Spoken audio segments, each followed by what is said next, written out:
अमन जी ने बीपीएससी में 161 रैंक लाकर अपने गांव का नाम रोशन किया है। तो आज मैं मिलवाता हूं अमन जी से और स्वागत करता हूं अमन जी का मीडिया मंच पे। स्वागत है आपका Aman ji. Thank you sir.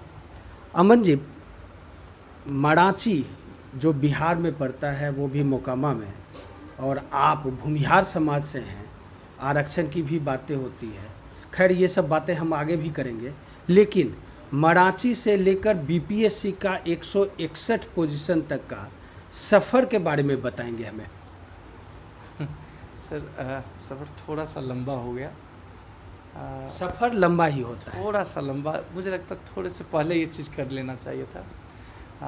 मेरा जन्म बिहार मराठी में हुआ है। मराठी मोकामा प्रखंड में पड़ता है, पटना डिस्ट्रिक्ट में। मराठी से मैंने स्कूली शिक्षा प्राप्त की यहीं गवर्नमेंट राजकीय कृत उच्च विद्यालय से। लेकिन मेरे पिताजी और मेरी माँ की इच्छा हमेशा थी कि मेरा बच्चा ज़्यादा अच्छा करे, ज़्यादा अच्छा करे।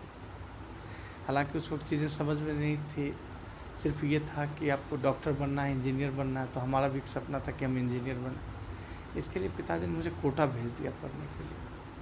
मैं कोटा गया, वहाँ से मैंने all India engineering examination clear किया। फिर मैं चंडीगढ़ में मैंने जाके बीटेक की पढ़ाई की। वहाँ से मेरा कैंपस प्लेसमेंट हो गया और मैं एक बहुत बड़ी कंपनी है बिरला सॉफ्ट, उसमें मैं सीनियर सॉफ्टवेयर इंजीनियर की पोस्ट तक वर्क करता रहा। मेरा job profile senior software engineer का था। बट एक इंटरनली एक फीलिंग थी कि yes I will have to do something for my society, not for only society, for my nation and everything. मुझे कुछ करना है। तो फिर मैं उसमें सर्च लगने लगा कि यार क्या अच्छा है, क्या नहीं, क्या नहीं। तो अंदर से थी कि नहीं, मुझे सिविल सर्विस में अब जाना पड़ेगा। तो फिर मैं सिविल सर्विस के प्रिपरेशन के लिए आना इच्छा किया। तो मैंने पापा से बात की। मैंने पापा बोला कि मैं जॉब छोड़ना चाहता हूँ। तो पापा बोले कि इस समय अब now we want to quit job. तो मैंने बोला हाँ जॉब छोड़ना है। तो क्या करना चाहते हो? तो मैंने बोला कि पापा मैं सिविल सर्विस में जाना चाहता हूँ। पापा बोले बहुत अच्छी बात है। और सबसे ज़्यादा मुझे किसी ने सपोर्ट किया तो मेरे मम्मी पापा ने, और सब उससे भी बड़ी चीज़ ईश्वर का आशीर्वाद मिला। माफ़ी चाहूँगा, मैं आपको रोकना चाहता हूँ। आपका जो सफ़र अभी तक जो आपने चर्चा किया, ये एक संपन्नता की सफ़र को दिखाता है। बहुत कम ऐसे फैमिली होते हैं जो अपने बच्चे को की अरमान को पूरा करने के लिए कोटा जैसे जगह पर भेज दें। आप समझ रहे हैं ना कि एक साधारण सी फैमिली ऐसा नहीं कर सकता। तो क्या आपकी फैमिली इतनी संपन्न है या संपन्न थी जो कि आपको कोटा से लेके इंजीनियरिंग की भी पढ़ाई करवाए, और उसके बाद आप इंजीनियरिंग में अच्छा खासा कमा रहे थे, इंजीनियर बन के आप खुश भी थे और अच्छा खासा कमा रहे थे, परिवार की भी चाहत पूरी हो चुकी थी ऑलमोस्ट, जो चाहत होती है। उसको छोड़कर फिर से यूपीएससी का तैयारी करना, बीपीएससी का तैयारी करना, और उसमें परिवार का सहयोग, संपन्नता दिखती है सर संपन्नता इसलिए दिखती है कि मैं कोटा गया था पढ़ने के लिए। लेकिन उस कोटा में जाने में क्या कंडीशन था, मेरे पिताजी को क्या कष्ट झेलना पड़ा। आप बताइए, डिटेल से बताइए। सर बहुत सारी ऐसी प्रॉब्लम थी। मतलब आप अभी देखे होंगे सर, अभी आप मेरे घर आए होंगे, अभी आपको मेरा घर लगा होगा कि अभी नया नया बहुत कुछ चीज़ें बनी हैं। वो इसका प्रमाण है कि मेरे पिताजी ने मुझे भेजने के लिए शायद हर चीज़ उन्होंने किया। मतलब I can not use those words. मेरे पिताजी किन्हीं के साथ रह के, किसी के पीछे खेत जाके, मतलब मैं बता दूं कि मेरे पिताजी अपने घर के सबसे लाडले हैं। और एक लाइन में सिर्फ बोलना चाहता हूं कि मेरी दादी ने कभी मेरे पिताजी को खेत नहीं भेजा था कि मेरा एक ही बच्चा है तो मैं किसी तरह इसको पाल लूँगी, क्योंकि मेरे दादाजी बहुत पहले एक्सपायर कर गए थे जब मेरे पापा 1.5 साल के थे। लेकिन उनके अंदर एक था कि नहीं, मेरे बच्चे को भेजना पढ़ने के लिए। तो उसके लिए वो फिर खेत भी गए। खेत में जो व्यक्ति कभी खेत नहीं जाता था, एक यूथ था कि सिंपल एक फैमिली है, चल रही है छोटी मोटी, मतलब अच्छे ढंग से चल रही है। बट उसके लिए खेत जाना, एक्स्ट्रा टाइम करना, खेत के बाद कहीं किन्हीं के साथ जाके काम करना, कुछ काम करना, अलग अलग ढंग का काम, ताकि एक कांस्टेंट इनकम आती रहे। और उस इनकम से मेरे पिताजी की हमेशा एक ख्वाहिश थी कि जो कष्ट मैं झेल रहा हूँ वो तुम ना झेलो। और शायद बचपन में ये चीज़ों को समझ नहीं पा रहा था। फिर एक सवाल उत्पन्न हो रहा है। मैं जब आपके पास आ रहा था, आपके गांव में हम पत्रकारों की एक आदत होती है R&D करने की, जी तो हमें आपके पिताजी के बारे में जानकारी लेनी थी। तो हमें ये पता चला कि कहीं ना कहीं आपके फादर जो संजय सिंह हैं, उनकी एक ख्वाहिश थी आपके जगह पर खुद को देखने का, जिस समय वो अपने में हुआ करते थे। शायद वो सफलता उनको नहीं मिली, तो वो सफलता आप में ढूंढा करते थे शायद। जी, ये वाकई सच बात है। और बात ऐसी है कि मेरे पिताजी की, मतलब मैंने बोला कि उनके, मतलब मेरे दादाजी का साया जब मेरे पापा 1-1.5 साल के थे तभी हट गया था। उसके बाद मेरी दादी पढ़ी लिखी नहीं, बट उनको एक अच्छे संस्कार दी। और मेरे पिताजी ने इसी गांव में रह के बहुत सारे सपने देखे थे, चाहे वो सिविल सर्विस का सपना था, चाहे क्रिकेट में अच्छा खेलने का सपना था। तो उनके सपने बहुत बड़े थे, लेकिन परिस्थितियाँ ऐसी बनी, शादी हो गई। बहुत कम उम्र में शादी हुई थी मेरे पापा की, शायद आप मिले भी होंगे तो आपने देखा होगा, बहुत कम उम्र में उनकी शादी हुई थी। तो उन्होंने अपने ड्रीम को हम दोनों भाई बहन के अंदर देख लिया था। कहना क्या चाहते हैं, शादी ड्रीम को ख़त्म करता है क्या? मैं शादी ड्रीम को नहीं खराब करता, लेकिन आपको एक कम उम्र में शादी हो जाना, ये आपके ड्रीम को कभी कभी रोक सकता है, क्योंकि आपके ऊपर रिस्पॉन्सिबिलिटी हो जाती है। Be practical. प्रैक्टिकलिटी ये है कि जब आपकी शादी हो जाती है तो आपकी माँ है, आपके बच्चे हो गए हैं, आपकी पत्नी है, तो आप प्रैक्टिकली आप टूटते हो। ये हकीकत है सोसाइटी। कहीं यही कारण तो नहीं है कि अभी तक आपने शादी नहीं किया? शादी के बाद तो मैं पिताजी को कहता हूँ कि पिताजी जाने। और रही बात मैं क्यों नहीं किया, हाँ ये एक बहुत बड़ा रीज़न है कि मेरे पिताजी ने जो सपना देखा उनमें एक बहुत बड़ा रीज़न, जो आर्थिक विपन्नता और दूसरा शादी हो जाना, कई बहुत कम उम्र में कंधे पे बहुत सारा बोझ आ जाना। शायद मैं अपने पिताजी इतना स्ट्रांग नहीं हूँ जितने मेरे पिताजी। He is just like my hero. आप अधिकारी बनने वाले हैं कि सवालों का जाल आपके आसपास बुना जाएगा और एक चक्रव्यूह बुना जाएगा। अभी तक तो आप पढ़ाई करके यहाँ तक आए हैं, लेकिन असली जो आपका महाभारत होने वाला है, आपकी सादगी बरकरार रह पाए या ना रह पाए वो तो कल की बातें हैं। रखना भी चाहेंगे फिर भी उसके आसपास एक चक्रव्यूह होगा। तो उसी तरह एक पत्रकारों का भी चक्रव्यूह होता है शब्दों का। मैंने सबसे पहला सवाल आपसे किया कि आपके फैमिली क्या इतनी संपन्न थी कि कोटा जैसे जगह पर आपको भेजकर, और दूसरे तरफ से एक इनसाइड स्टोरी ये आ रही है कि आपका परिवार इस लायक नहीं था या इतना संपन्न नहीं था कि कोटा में भेजा जाए। तो जो मुझे ग्रामीणों से ये पता चला कि कोटा में जाने के बाद आप पढ़ाई भी करते थे और साथ में पैरेलल में ट्यूशन भी किया करते थे, बच्चों को पढ़ाया करते थे, आपने स्ट्रगल किया।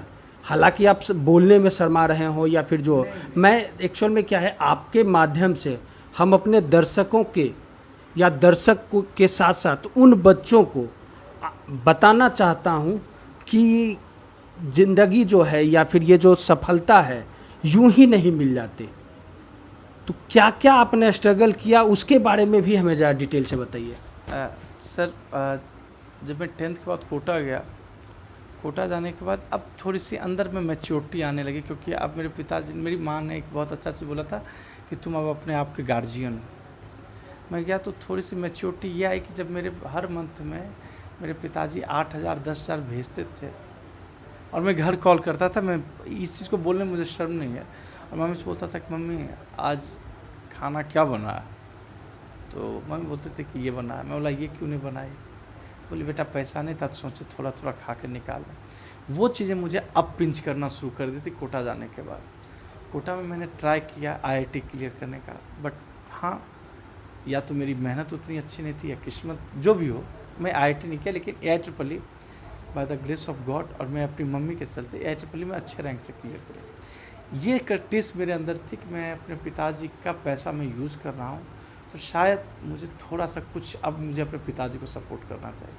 तो मैंने वहाँ पर चंडीगढ़ में IIT वालों को मैं केमिस्ट्री का ट्यूशन देना शुरू किया। और मैं IIT, वहाँ एक फ्यूजन क्लासेज है, फिर आकाश में मैं IIT लोगों को, IIT और मेडिकल वालों को केमिस्ट्री पढ़ाता था। और वहाँ से मैं अपना अर्निंग शुरू किया था, और वो मैं अर्निंग से अपना खर्च निकालता था। थोड़ा बहुत जो बचा वो पिताजी को मैं, हालांकि मैं ये बताता हूँ कि मेरे पिताजी मेरे बहुत अच्छे दोस्त हैं, तो मुझे हमेशा इस चीज़ के लिए डांटते थे। वो कहते थे कि बेटा तुम पढ़ो ना, जो मेहनत होगा मैं कर लूँगा। और ये मैं भी ये भी बता दूँ कि जब मैंने जॉब छोड़ी तो मेरा सारा खर्च मेरे पिताजी देते थे दिल्ली में रहने का। वो मैं और मेरी सिस्टर रह रहे थे, तो सारा खर्च पिताजी दे रहे थे। अब वो कैसे दे रहे थे या तो भगवान जानता है या मेरे पिताजी की आत्मा। अमन जी, कल आपके स्वागत के लिए गांव में एक कार्यक्रम किया गया था, तो डायस पर आपकी दादी माँ थी और माँ थी। मैं माँ को कहीं से आपके सफ़र में कमज़ोर नहीं मानता, उनका वो प्रेरणा स्रोत हैं, लेकिन चूक रहा था तो आपके पिताजी की उपस्थिति। क्यों नहीं आप देखिए, मैं अपने दर्शक जो गार्जियन भी हैं, मुझे पता है कि माँ और पिता का दोनों ही सफ़र के वो सवारी हैं जिनके एक पहिया अगर कमज़ोर हो जाए तो वो सफ़र सफल नहीं हो पाता है। लेकिन कहीं ना कहीं कल के आपके कार्यक्रम का प्रीव्यू देखकर हमें ऐसा लगा कि उसमें फादर का भी रोल होना चाहिए। क्या अनुभव करते हैं आप? सर ये सवाल का मैं सिंपल एक जवाब दूंगा। आपने सर महाभारत देखी है, तीर अर्जुन चला रहे थे, लेकिन हकीकत पूरा युद्ध महाभारत में कृष्ण लड़ रहे थे। मेरे पिता कृष्ण थे, बाद बाकी हम लोग वहाँ सारथ थी, और आप जो भी कहना है वो कह सकते हैं। हकीकत में सारा का सारा वो युद्ध जो मेरी लाइफ की जर्नी है एक अच्छे मुकाम तक पहुंचने की, और भविष्य में जहाँ कहीं पहुंचूंगा, वो मेरे पिताजी जो कृष्ण रूपी ईश्वर हैं उसके चलते हैं। भले वो सामने नहीं थे, हकीकत ये थी, आपने देखा भी होगा, हर जगह चर्चा मेरे पिताजी की थी। जी बिल्कुल। खैर, आने वाले जो पीढ़ी हैं, आपको अब टेलीविज़न पर देखेगा, अपने मोबाइल पे देखेगा, हर जगह देखेगा, तो आपसे वो सीखेगा। तो उनके लिए क्या आप कोई संदेश देना चाहते हैं, उनको गाइड करना चाहते हैं? किस तरह से आप उनको गाइड करेंगे? सर 2-3 छोटी छोटी चीज़ें जो याद रखनी है। एक, आप अपने गार्जियन, पहले मैं जो गार्जियन हूँ उनके लिए कहना चाहूँगा, आपके बच्चे आपके दोस्त हैं, उनको आप अपनी अपेक्षाओं के बंधन में मत बांधिए। मैं इंसिडेंट बताता हूँ सर। 2015 में मेरा दिल्ली पुलिस एसआई के लिए क्लियर हुआ था, और मैंने सिर्फ एक बार मेरे पापा को बोला था कि पापा मुझे नहीं करना है जॉब, मुझे सब इंस्पेक्टर नहीं बनना। बोले क्यों? मैं बोला उससे अच्छी जॉब तो मैं कर रहा हूँ, मुझे जाना है सिविल सर्विस में। और मेरे पिताजी ने एक बार नहीं बोला कि तुम जॉब ज्वाइन करो। तो ये ओपननेस होनी चाहिए कि एक बच्चा अपने पिताजी को हर चीज़ बता सके। और मेरे पिताजी होल हार्टली, खुले दिल से वो सारी चीज़ें सुनते थे। वो बोलते थे कि बेटा जैसे टाइम चेंज हो रहा है मैं तुम्हारे साथ चेंज हो रहा हूँ। ऐसा ही चीज़ मेरी माँ के साथ था। मैं दुनिया की हर चीज़ मैं अपनी माँ से शेयर कर सकता हूँ। तो पहला ये ओपननेस होनी चाहिए बच्चों के साथ, ये गार्जियन के तरफ से। दूसरी चीज़, बच्चों के लिए सबसे इम्पॉर्टेंट चीज़ है कि अगर तुम कुछ एम देखो तो उस एम के लिए भागो, भागना पड़ेगा, क्योंकि ये कंपटीशन है। एक लाइन बोलता हूँ मैं, गला काट प्रतियोगिता है। आप 1 नंबर कमाते हो और आप कहाँ बाहर निकल जाते हो पूरे के पूरे उसमें। और ऐसा नहीं कि उसमें जो लिख रहे थे जिनका नहीं हुआ वो कहीं से भी कमज़ोर थे, वो एक गलती हुई थोड़ी सी। तो उसके लिए इसका मतलब है कि आप जो भी ज़िंदगी में सपना देखो, उस सपने के पीछे भागने की कोशिश करो। वो भागने का मतलब ये नहीं कि आज भागे 2 दिन रुके, फिर लगातार भागो, लगातार भागते रहो। इसका मैं सर एक एग्ज़ाम्पल दे देता हूँ। मैं मुँह मियाँ मिट्ठू नहीं होना चाहता, बट सिंपल एक एग्ज़ाम्पल है कि मैं कॉलेज में मुझे बैक नहीं लगती थी, जबकि मैं कॉलेज में सबसे ज़्यादा मस्ती करने वाला लड़का था। अगर आप मेरे कॉलेज में जाएंगे तो पूछेंगे कि कैसा था, बोलेगा सब हमेशा मस्ती करता था। बट हकीकत की मस्ती में करने वाला लड़का नहीं था। सब दुनिया जब मस्ती करके बैठ चुकी होती थी, रात के 12 बजे सब सोने जाती थी, मैं 12 से 4 साल के बीटेक कैरियर में मैं हर दिन पढ़ा हूँ। शायद जिस दिन छुट्टी हो उस दिन या तबीयत ख़राब हो, नहीं, लेकिन मैं हर दिन 12 से 4 में पढ़ता था। 4 बजे मैं बंद करता था किताब, सोता था, सुबह क्लास करने के लिए चला जाता था। ये मेरा इंजीनियरिंग कैरियर था। यूपीएससी के कैरियर में, जब मैं यूपीएससी सिविल सर्विस में आया, मेरे भाई से आपने बात की, मेरी बहन से आपने बात की, बोलेगा शायद कोई ऐसा दिन होगा जिस दिन मेरा भाई नहीं पढ़ रहा, अगर वो सो भी रहा तो कुछ ना कुछ पढ़ता रहेगा। सो ये कंटिन्यूटी होनी चाहिए पढ़ने लिखने की। अगर ये कंटिन्यूटी टूटे तो सिविल सर्विस के आप नहीं जा सकते, कंटिन्यूटी रहनी चाहिए। अमन जी, आरक्षण का बहुत ज़्यादा चर्चा चलता है, आप क्या मानते हैं? मैं सिंपल सा चीज़ ये कहता हूँ कि बाबा साहब ने जो आरक्षण का नियम बनाया, जो नीति निर्माता अभी इस चीज़ को बना रहे हैं, वो हमसे बहुत ज़्यादा विद्वान हैं, वो बहुत कुछ सोच समझ के बना रहे होंगे। ठीक है, रैंक पीछे आया, लेकिन इनमें से कुछ जनरल में भी अच्छे लड़के थे जो टॉप रैंक तक पहुँचे, वहाँ तक मैं नहीं पहुँच पाया, यानी हमसे बेहतर अभी भी हैं। मैं आरक्षण को कहीं पे भी गलत नहीं मानता हूँ। ठीक है, ये सिस्टम का हिस्सा है, कुछ हमारी हिस्टोरिकल गलतियों को अगर करेक्ट किया जा रहा है तो करेक्ट होने देना चाहिए। हाँ, इसको पॉलिटिकलाइज नहीं करें, इसका मिसयूज़ ना करें, ज़्यादा बेहतर है। और एक उन लोगों से जो ऑलरेडी आरक्षण का यूज कर सकें से कर लिए। जैसे मान लीजिए कि कोई हमारे एससी भाई हैं, वो आरक्षण का यूज़ करके जॉब ले चुके हैं, तो उनको खुद अब आरक्षण छोड़ के अपने दूसरे भाइयों के लिए बढ़ना लाने के लिए उनको आगे करना चाहिए, क्योंकि आरक्षण का अंतिम उद्देश्य हमारे बीच में समानता लानी है, इसका उद्देश्य जॉब लेना नहीं है। तो आरक्षण का जो पावन उद्देश्य बाबा साहब ने देखा या हमारे संविधान निर्माताओं ने देखा, हमें उसके पीछे भागना चाहिए, इस राजनीतिकरण से हटना चाहिए। ये मेरा सिंपल सा आरक्षण के प्रति सोच है। अब मैं थोड़ा सा लौट रहा हूँ, आपके परिवार में कौन कौन से लोग हैं? मेरे पापा हैं, मेरी दादी है, मेरे मम्मी है, मेरी बहन है। आपकी बहन क्या करते हैं? मेरी बहन भी पढ़ाई कर रही है, साथ में सिविल सर्विस की तैयारी कर रही है। उसने भी बीटेक किया था नागपुर से। उसके बाद वो मेरे साथ पहले जॉब में थी, उसने रिज़ाइन किया और वो मेरे पास आई कि भाई मैं भी तैयारी करना चाहता हूँ। तो ये मैंने बताई नहीं, तो जब मैं वो आ गई मेरे साथ यूपीएससी में, तो अब पापा का बर्डन बढ़ चुका था। फिर मेरा एक छोटा भाई भी आ चुका था, मेरी मौसी का बेटा, तो अब बर्डन बढ़ने लगा था। तो मैं बोला अब क्या किया जाए, तो फिर मैंने फिर से पढ़ाना स्टार्ट किया था। और फिर मैं एसएससी को और उसके बाद मैं यूपीएससी वालों को ट्यूशन देना शुरू कर दिया था, ज्योग्राफी पढ़ाना स्टार्ट कर दिया। ट्यूशन देना, गौर से सुनेंगे, ट्यूशन देना सफलता की एक सीढ़ी है क्या? ट्यूशन देना एक, हाँ, मतलब संदर्भ मेरा ये है कि मेरा ये मानना है कि अगर आप अपने सब्जेक्ट से संबंधित ट्यूशन देते हैं तो होता ये है कि सब्जेक्ट पर आपकी पकड़ बढ़ती है, आप कंटिन्यू रहते हैं। जो आप रिवाइव 2 घंटे 5 घंटे या 1 महीना पढ़ कर करते, वो ट्यूशन में आपका डेली हो रहा है, ऐसा मेरा मानना है। आपका क्या मानना है? सर, शुरू में तो रिवाइज करना अच्छा लगता है, लेकिन एक समय आता है जिस वक्त वो सारी चीज़ें आपको याद हो जाती है और फिर से वही जब चीज़ें आपको बतानी पड़ती है तो बोरियत फील होती है। ये हकीकत है, ये जो भी टीचर हैं उनको पता है। क्योंकि क्या है कि टीचिंग में आपके पास नई चीज़ें नहीं है। जैसे मान लीजिए मैं ज्योग्राफी पढ़ा रहा हूँ, तो ज्योग्राफी में जो प्लेट टेक्टोनिक है वो आज से 10 साल पहले भी वही प्लेट टेक्टोनिक थी, आज से 10 साल भी वही प्लेट टेक्टोनिक होगी। तो थोड़ा सा दिक्कत होता है। और जो चीज़ रही रिवीजन की, तो जो मुझे 2 घंटे एक्सप्लेन करने में लगता है, वो अगर मैं बैठ कर रिवीजन कर रहा था तो मुझे 20 मिनट लगता। क्या आप मराठी में होते तो बीपीएससी कर पाते? मैं अपने पिताजी के लिए मैं कहीं से भी कुछ कर सकता हूँ। हाँ, क्योंकि मैंने जहाँ पर गया कुछ ना कुछ सीखा, अच्छी चीज़ सीखी। सीखने का मतलब यह है कि वो मेरा बेस है। जैसे मैं इंजीनियरिंग में पढ़ा रहा था, तो क्योंकि मैं कोटा में मैंने वो पढ़ाई की थी, तो वो मेरे अंदर एक कॉन्फिडेंस को जनरेट कर रहा था कि यस, मैं अच्छी जगह से पढ़ा हूँ और मैं कॉन्फिडेंस है मैं ये कर सकता हूँ। अमन जी, बिहार में एक कहावत है, नौकरी करो सरकारी या फिर बेचो तरकारी। बीटेक करने के बाद आप प्राइवेट सेक्टर में काम कर रहे थे, तो कहीं ना कहीं कसक था, चाहे वो सपनों के रूप में हो या सरकारीकरण के रूप में हो। तो ज़्यादा कसक सपना था या सरकारीकरण, या फिर सरकारी नौकरी करने का एक जुनून? सर, सरकारी नौकरी करने का होता तो मैं 2015 में आराम से बैठ जाता जॉब करके। ये एक सपना था। अब आप अधिकारी बनेंगे, कौन सा ऐसा सपना है जिसको कि अभी तक आपने बरकरार रखा है और अधिकारी बनने के बाद भी बरकरार रखेंगे? वो कौन सा सपना है?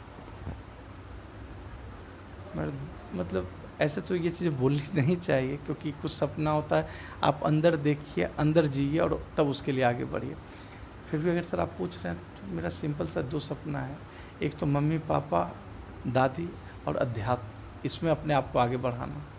और दूसरा सपना, जो समाज मुझे बहुत कुछ दे चुका है, बहुत कुछ दिया, whatever I get I should be thankful to all the society. Just like sir, आपने मनाची को देखा होगा, मेरे गांव को, बहुत ही काफ़ी ब्लेस्ड गांव है और यहाँ के हर टीचर, हर लोग, छोटा से छोटा बच्चा, हर कोई सपोर्ट कर रहा है। तो ऐसी कई सोसाइटी है, तो मैं जहाँ सर्व करूँ उस सोसाइटी को कुछ ना कुछ पे बैक करूँ। हालांकि मेरी हिम्मत नहीं कि मैं टोटल पे बैक कर दूँ, बट कुछ ना कुछ पे बैक कर। अमन जी, आपने 3 सपनों के बारे में बताया, क्या एजुकेशन छोड़ देंगे आप? सर, पे बैक करने में सब कुछ आ रहा है। अब आप भूल रहे हैं, नाम डायरेक्ट नाम नहीं लिया। क्योंकि उसमें एजुकेशन के साथ कई सारी चीज़ें, एजुकेशन, लोगों के साथ कल्याण, किसी का गलत ना हो, ये सारी चीज़ें उसमें आती है। क्योंकि अगर मैं लोगों को एजुकेशन दूंगा तो उनको अपना अधिकार पता चलेगा। आपकी सफलता में आपके माता पिताजी, आपके परिवार के अलावा किनको किनको आप थैंक्स कहना चाहेंगे?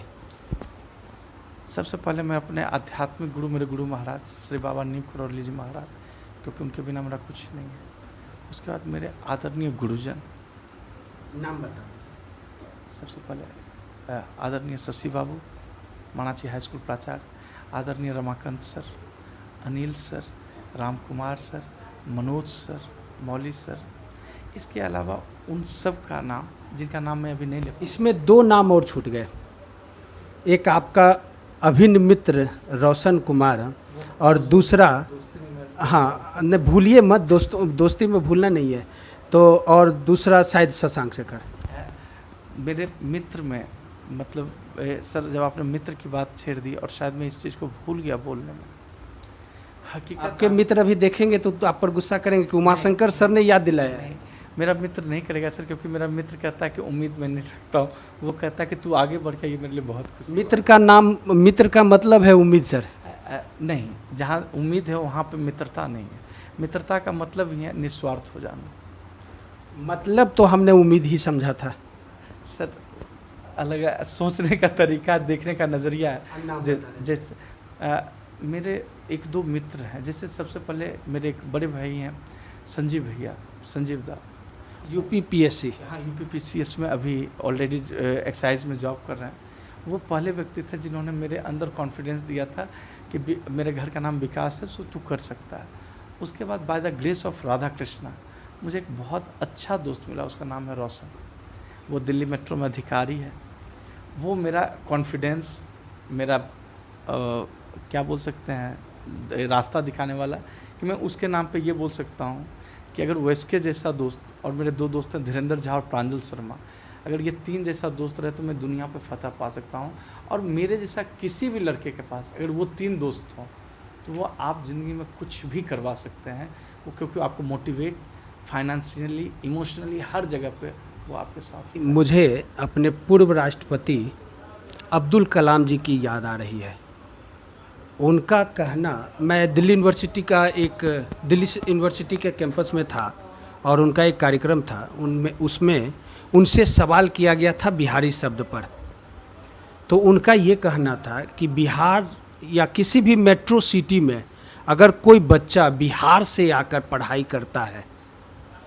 करता है, उनका फोकस था इस शब्द पर, पढ़ाई करता है और कैरियर के हिसाब से खुद को ढालता है, तो उसके पीछे सिर्फ 2 ताकतें काम करती है। पहली ताकत ये है कि वो बिहार के बहुत संपन्न परिवार से है, उसका परिवार उसका भरण पोषण कर सकता है, तब वो दिल्ली या मेट्रो सिटी में रहकर पढ़ाई कर रहा है। दूसरा, वो बच्चा जो पढ़ाई कर रहा है दिल्ली या मेट्रो सिटी में, संपन्नता हो ना हो, उसके गार्जियन यानी कि उनके पीछे का जो बैकबोन है वो एक महत्वाकांक्षी है, जो हर समस्याओं को अपने में ग्राह्य कर अपने बच्चों की सफलता में अपनी खुशी देखता है। यानी कि वो एक सफल बच्चा होता है और वो अपने गार्जियन के ख्वाब को पूरा करने के लिए, गार्जियन को खुश करने के लिए, गार्जियन के चेहरे पर मुस्कान लाने के लिए दिल्ली जैसे जगह पर या मेट्रो सिटी या बड़े जगह पर यानी कोटा जैसे जगह पर जाकर पढ़ाई करते हैं और अपने गार्जियन का वो सपना पूरा करते हैं। अमन जी ने भी ऐसा ही किया। उम्मीद ही नहीं, पूरा हमें विश्वास है कि अधिकारी बनने के बाद ये विश्वास को कायम रखेंगे।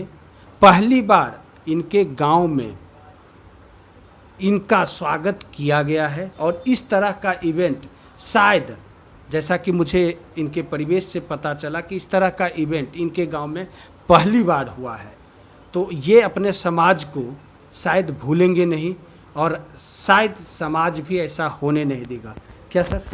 सर सही बोले, आपकी बोली गई हर बात को मैं अक्षरशः अपने जीवन में उतारने की कोशिश करूँगा। मैं आज जैसा हूँ मैं कल भी वैसा ही रहना चाहता हूँ और समाज के लिए। हकीकत यह है कि सर, एक लाइफ में मैंने मूवी देखी थी किक, और वो मैं रोशन की कहानी बता देता हूँ सर, कि हम दोनों में एक मणाची का कभी सर मौका मिले तो विकिपीडिया पढ़िएगा। ज़िंदगी में एक छोटी से छोटी चीज़ आपको बहुत कुछ सिखाती है।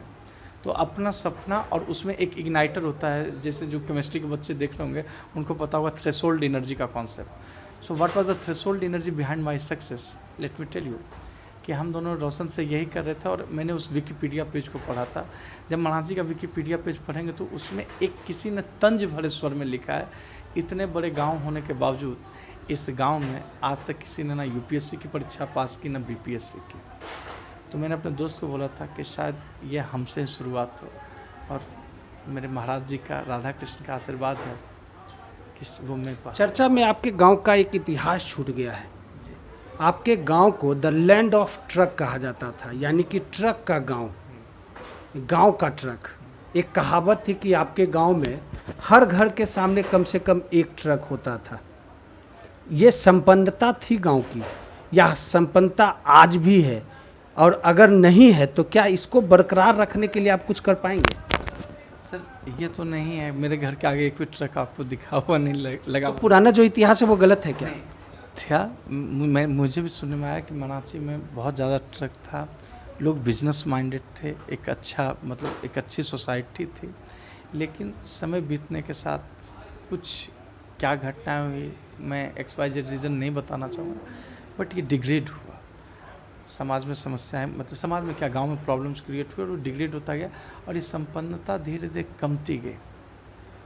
और मैं ये तो नहीं कह सकता हूँ कि अभी मैं ये संपन्न बना दूंगा और वो बना दूंगा। आई थिंक सबसे बड़ी संपन्नता एजुकेशन है, और इसका सबसे बड़ा जीता जागता नमूना आपने कल देख लिया कि जब मेरे गांव के सारे लोग, बड़े लोग मुझे शुभाशीष दे रहे थे, तो आई थिंक लग रहा था उस वक्त मैं इस दुनिया का सबसे अमीर इंसान हूँ। तो मैं अपने गांव में एक चीज़ जो सबसे ज़्यादा करने की कोशिश करूँगा वो है एजुकेशन बढ़ाने की। एजुकेशन इस सेंस में कि जो भी एक मैं ऐसा ट्राई करूँगा बड़े लोगों से, बड़े बुजुर्गों से मिलकर, कि कोई भी अमन या विकास को कोटा चंडीगढ़ जाकर ट्यूशन पढ़ाने की ज़रूरत ना पड़े। मैं वो स्थिति लाने की कोशिश करूँगा। अमन जी, भगवान करे आपका ये विश्वास बरकरार रहे, अधिकारी बनने के बावजूद भी ये विश्वास रहेगा, और अगर नहीं रहेगा तो मेरे जैसे जर्नलिस्ट आपसे सवाल करेंगे और उस विश्वास को बरकरार रखवाने का भी कोशिश करेंगे। बहुत बहुत बधाई आने वाले दिनों के लिए। ये थे अमन जी। कल फिर किसी हस्ती के साथ, किसी बिहार के रत्न के साथ ही मिलूँगा। शुक्रिया।